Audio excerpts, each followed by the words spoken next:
নমস্কার, আমি কন্ডাক্টর উৎপল। অন্যান্য দিনের মতো আজকেও আমি দার্জিলিং যাচ্ছি। হ্যাঁ, আজকে কেন, আমি প্রত্যেক দিনে যাই। আর মনে হচ্ছে যে আপনাদের কিছু ভিউ দেখাই। এ দেখছেন ওয়াটারফলের চিত্র, খুব সুন্দর। বৃষ্টি হচ্ছে, মেঘগুলো সব পাহাড়ের কোলে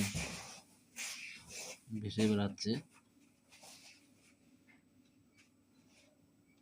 আমার বাসটা আমি এখানে দাঁড় করিয়ে দিলাম। কিছু যাত্রী এই দৃশ্য দেখার জন্য অনুরোধ করলো, তো আমি মেনে নিলাম। 10 মিনিট টাইম দেওয়া হলো। দেখছেন যাত্রীগুলো সব দাঁড়িয়ে দাঁড়িয়ে দেখছে মেঘগুলো কীভাবে খেলা করছে।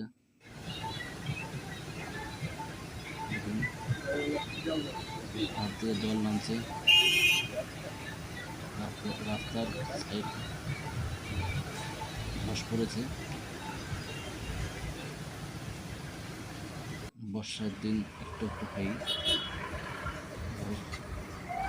এই করতে করতে আমি দার্জিলিং পৌঁছে গেলাম।